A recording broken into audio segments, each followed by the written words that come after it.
ಸ್ನೇಹಿತರೆ, ಈ ಕಥೆನ ಪೂರ್ತಿ ಕೇಳ್ರಿ. ಯಾಕಂದ್ರೆ ಇದು ನಿಮ್ಮ ಜೀವನವನ್ನು ಬದಲಾಯಿಸೋ ತಾಕತ್ತಿರೋ ಕಥೆ ಅಂತ ನನಗೆ ಅನಿಸ್ತದೆ. ಅದಕ್ಕಿಂತ ಮುಂಚೆ ಒಂದು ಮಾತು ಕೇಳ್ತೀನಿ ಹೇಳ್ರಿ. ಈ ಭೂಮಿಯೊಳಗೆ ಎಲ್ಲದಕ್ಕಿಂತ ಎತ್ತರವಾದ ಪ್ರಾಣಿ ಯಾವುದ್ರಿ? ಜಿರಾಫೆ. ಎಲ್ಲದಕ್ಕಿಂತ ದೊಡ್ಡ ಪ್ರಾಣಿ ಯಾವುದಪ್ಪ? ನಮ್ಮ ದೊಡ್ಡಲ್ಲ, ಆನೆ. ಇಷ್ಟೆಲ್ಲ ಇದ್ದರೂ ಆ ಸಿಂಹಕ್ಕೆ ಯಾಕೆ ಕಾಡಿನ ರಾಜ ಅಂತ ಕರೀತಾರಪ್ಪ? ಯಾಕೆ ಗೊತ್ತೇನ್ರಿ? ಸಿಂಹ ರಾಜ ಆಗೋದು ತನ್ನ ಸೈಜ್ದಿಂದಲ್ಲ, ತನ್ನ ಧೈರ್ಯ, ಆತ್ಮವಿಶ್ವಾಸ ಮತ್ತು ಅದರ ಆ್ಯಟಿಟ್ಯೂಡ್ದಿಂದ. ಆದ್ರೆ ಒಂದು ವಿಚಿತ್ರ ನೋಡಿರೇನ್ರಿ ನೀವು? ಅದ ಕಾಡಿನ ರಾಜ ಸಿಂಹ ಸರ್ಕಸ್ನಾಗ ಹೋದ್ರೆ ನಾಯಿ ಥರ ಕುಣಿತದ, ಮನುಷ್ಯ ಹೇಳ್ದಂಗೆ ಕೇಳ್ತದೆ. ಯಾಕೆ ಹಿಂಗೆ? ಅದರ ಆ ಆ್ಯಟಿಟ್ಯೂಡ್ ಎಲ್ಲಿ ಹೋಗ್ತದೆ?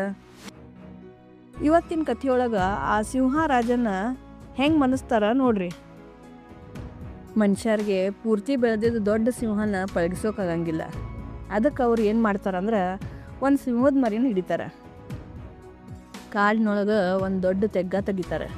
ಅದ್ರಾಗ ಆ ಮರಿಗೆ ಸೇರುವಂಥ ತಿಂಡಿ ತಿನ್ಸ ಇಡ್ತಾರೆ.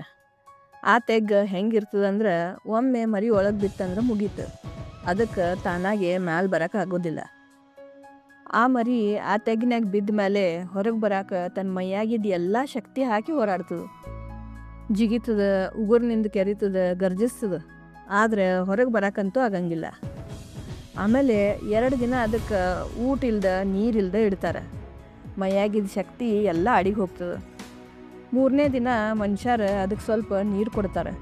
ಅದನ್ನು ಕುಡ್ದು ಆ ಕಡೆ ಈ ಕಡೆ ನೋಡಿ ಹೆಂಗೋ ಕಷ್ಟಪಟ್ಟು ಹರಿದಾಡ್ಕೊಂತ ಆ ತೆಗ್ಗದಿಂದ ಹೊರಗೆ ಬರ್ತದೆ. ಆದರೆ ಶಕ್ತಿ ಇಲ್ದ ನೆಲದ ಮೇಲೆ ಬಿದ್ದು ಬಿಡ್ತದೆ. ಖರೆ ಟ್ರೈನಿಂಗ್ ಶುರು ಆಗೋದು ಇಲ್ಲೇ ನೋಡ್ರಿ.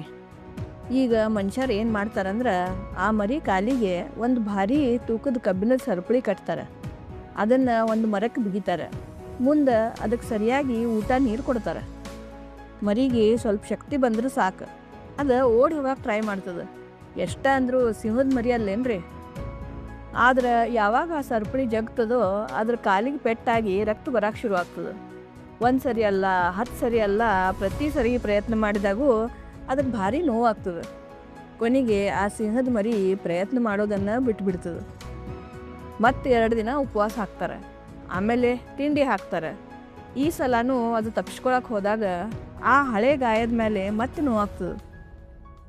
ಈ ನೋವಿನಿಂದ ಆ ಮರಿ ಪೂರ್ತಿ ಸುಸ್ತಾಗೆ ನನ್ನಿಂದ ಇದಾಗಂಗಿಲ್ಪ ಅಂತ ಸುಮ್ಮನಾಗ್ಬಿಡ್ತದೆ. ಅಸಲಿ ಗಮ್ಮತ್ತು ಇಲ್ಲದ ನೋಡ್ರಿ, ದ ಮೋಸ್ಟ್ ಡೇಂಜರಸ್ ಟ್ರಿಕ್. ಈಗ ಮನುಷ್ಯರು ಬರ್ತಾರೆ. ಆ ಕಾಲಿಗೆ ಇದ್ದ ಕಬ್ಬಿಣದ ಸರಪಳಿ ತೆಗೆದು ಬಿಡ್ತಾರೆ. ಅದ್ರ ಬದಲು ಒಂದು ಸಣ್ಣ ಹಗ್ಗ ಕಟ್ತಾರೆ.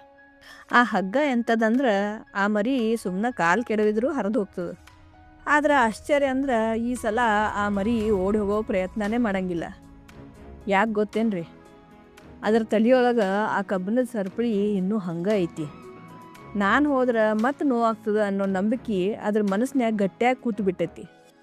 ಇದೇ ನಂಬಿಕೆ ಆ ಸಿಂಹನ ಜೀವನ ಪೂರ್ತಿ ಗುಲಾಮ್ನನ್ನಾಗಿ ಮಾಡ್ತದೆ. ಪಾಪ ಆ ಸಿಂಹ ಬದುಕಿರ್ತದೆ, ಆದ್ರೆ ನಾಯಿ ಥರ ಮನುಷ್ಯರ ಇಶಾರೆಗೆ ಕುನ್ಕೊಂತ. ಈ ಕಥೆ ಸಾರಾಂಶ ಏನಪ್ಪ ಅಂದ್ರೆ ಆ ಸಿಂಹ ತನ್ನ ಶಕ್ತಿನ ಕಳ್ಕೊಂಡಿಲ್ಲ, ತನ್ನ ನಂಬಿಕೆನ ಕಳ್ಕೊಂಡೈತಿ. ಗೆಳೆಯರ, ಇದು ಬರೀ ಸಿಂಹದ ಕಥೆ ಅಲ್ರಿ, ಇದು ನಿಮ್ಮೆಲ್ಲರ ಕಥೆ. ನಾವು ಜೀವನದಾಗ ಎಷ್ಟೋ ಪ್ಲ್ಯಾನ್ ಮಾಡ್ತೀವಿ, ಪ್ರಯತ್ನ ಪಡ್ತೀವಿ, 1-2 ಸಾರಿ ಫೇಲ್ ಆಗ್ತೀವಿ. ಆವಾಗ ಅನ್ಕೋತೀವಿ ಇದು ನನ್ನ ಕೈಲಿ ಆಗಂಗಿಲ್ಲ ಅಂತ. ಆದ್ರೆ ನೆನಪಿಡ್ರಿ, ಅವತ್ತು ನೀವು ಸೋಲಕ್ಕೆ ಒಂದು ದೊಡ್ಡ ಕಬ್ಬಿಣದ ಸರಪಳಿ ಕಾರಣ ಇರ್ಬೋದು. ಆದ್ರೆ ಇವತ್ತು ನಿಮ್ಮ ಕಾಲಿಗೆ ಇರೋದು ಬರೀ ಒಂದು ಸಣ್ಣ ಹಗ್ಗ ಅಷ್ಟೆ. ಇನ್ನೊಂದು ಸರಿ ಪ್ರಯತ್ನ ಪಟ್ರೆ ನೀವು ಆರಾಮಾಗಿ ಗೆಲ್ಬೋದು. ಜನ ಹೇಳ್ತಾರೆ ಪ್ರಯತ್ನ ಮಾಡ್ತಾನೆ ಇರ್ರಿ, ಆದ್ರೆ ನಾ ಏನು ಹೇಳೋದಂದ್ರೆ ಫೋಕಸ್ ಮತ್ತು ಕನ್ಸಿಸ್ಟೆನ್ಸಿ ಇದ್ರೆ ಮಾತ್ರ ಸಕ್ಸಸ್ ಸಿಗೋದು. ಯಾವತ್ತೂ ಮರಿಬೇಡ್ರಿ, ನಿಮ್ಮ ಒಳಗಿರೋ ಆ ಸಿಂಹ ರಾಜ ಇನ್ನೂ ಜೀವಂತ ಐತಿ. ಅದನ್ನು ಎಬ್ಬಿಸಿ ಹೊರಗೆ ತರ್ರಿ.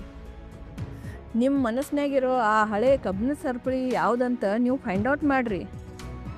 ನಮ್ಮ ಚಾನಲ್ ಮೇಲಿನ ಕಥೆಗಳು ಅದಕ್ಕೆ ನಿಮ್ಗೆ ಸಹಾಯ ಆಕ್ಕಾವ. ಸೊ ಕೇಳ್ಕೊತಿರ್ರಿ ನಮ್ಮ ಕನ್ನಡ ಟೇಲ್ಸ್ ಬೈ ಅಲ್ಕಾ. ಜೈ ಹಿಂದ್.